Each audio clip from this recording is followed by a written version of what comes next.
Welcome to MJ channel. இன்றைக்கி நம்ம சேனலில் இப்போ நம்ம தமிழ்நாட்டு கவர்மெண்ட்லேருந்து வரக்கூடிய பொங்கல் பரிசு தொகுப்புக்கான ஒரு புதிய அறிவிப்பு ஒன்று வெளிவந்திருக்குது. அதை பற்றி தான் நம்ம இந்த வீடியோவில் டீட்டெயிலாக பார்க்க போகிறோம். ஸோ இதில் பார்த்தீங்கன்னா பொதுமக்களுக்கு 1000 ரூபாங்கிற பரிசு தொகுப்பு பார்த்தீங்கன்னா அவங்களுடைய வங்கி கணக்கில் செலுத்துறதுல பலவிதமான சிக்கல்கள் இருக்கிறதாவும் ஒரு தகவல் வந்துருக்குது. சரி, இதில் என்னென்னலாம் சொல்லியிருக்காங்கங்கிறத நம்ம வீடியோக்குள்ளே போய் டீட்டெயிலாக பார்க்கலாம். ஸோ இந்த வீடியோவை ஸ்கிப் பண்ணாமல் ஃபுல்லாக பாருங்கள். அப்போ தான் நான் என்ன சொல்ல வரேங்கிறது உங்களுக்கு ஃபுல்லாக புரியும். ஸோ நம்ம சேனலை ஃபஸ்ட்டாக பக்கம் சப்ஸ்கிரைப் பண்ணிக்கங்க, பக்கத்தில் இருக்க பெல் ஐக்கானை கிளிக் பண்ணுங்கள். வாங்க வீடியோக்குள்ளே போய் டீட்டெயிலாக பார்க்கலாம்.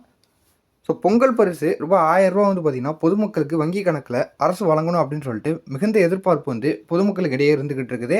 ஸோ அதனோட அடிப்படையில் ஃபஸ்ட்டு கவர்மெண்ட் கூட்டுறவு வங்கிகளில் கணக்கு தொடங்கினால்தான் இந்த பொங்கல் பரிசு கிடைக்கும் அப்படின்னு சொல்லிட்டு பரபரப்பாக பார்த்திங்கன்னா பேசப்பட்டு வந்துக்கிட்டு இருந்துச்சு. உண்மை இல்லை அப்படின்னு சொல்லிட்டு இப்போ ஒரு தகவல் வெளிவந்திருக்குது.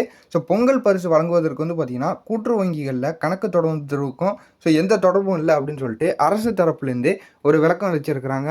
ஸோ இது பார்த்தீங்கன்னா பல பேருக்கு இடையில் ரொம்பவே ஒரு குழப்பத்தில் போயிட்டு இருந்துச்சு. ஸோ கூட்டுறவு வங்கியில் நம்ம அக்கௌண்ட் தொடங்கணுமா அப்படின்னு சொல்லிட்டு பல பேர் பார்த்தீங்கன்னா ஒரு சந்தேகத்தோடையும் குழப்பத்தோடையும் இருந்துகிட்டு இருந்தாங்க.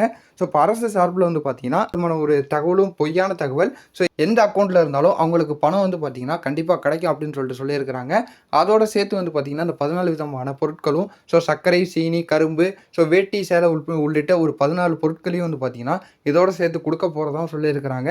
ஸோ எந்த அக்கௌண்ட்டாக இருந்தாலும் சரி அந்த அக்கௌண்ட்டுக்கு ஒரு ரேஷன் கார்டுக்கு 1000 ரூபாங்கிற விதத்தில் பார்த்தீங்கன்னா பொங்கல் பரிசு தொகுப்பு கிடைக்கும் அப்படின்னு சொல்லிட்டு ஒரு புதிய தகவல் நமக்கு வந்திருக்குது. ஸோ இந்த தகவல் உங்களுக்கு ரொம்பவே யூஸ்ஃபுல்லாக இருக்கும் அப்படின்னு சொல்லிட்டு தான் நான் இந்த வீடியோ போட வந்திருக்கிறேன். ஸோ இந்த மாதிரி நீங்கள் நல்ல தகவலை தெரிஞ்சுக்கிறதுக்கு நம்ம சேனலை சப்ஸ்கிரைப் பண்ணி சப்போர்ட் பண்ணிக்கிட்டே இருங்க. அப்போ தான் நான் போடக்கூடிய நல்ல தகவலை நீங்கள் பார்த்து தெரிஞ்சிக்க முடியும். இதே மாதிரி வேறு ஏதாவது நல்ல தகவலோடையும் வேறு ஏதாவது சூப்பரான அப்டேட்டோடையும் நான் உங்களை அடுத்தடுத்த வீடியோவில் பார்க்குறேன்.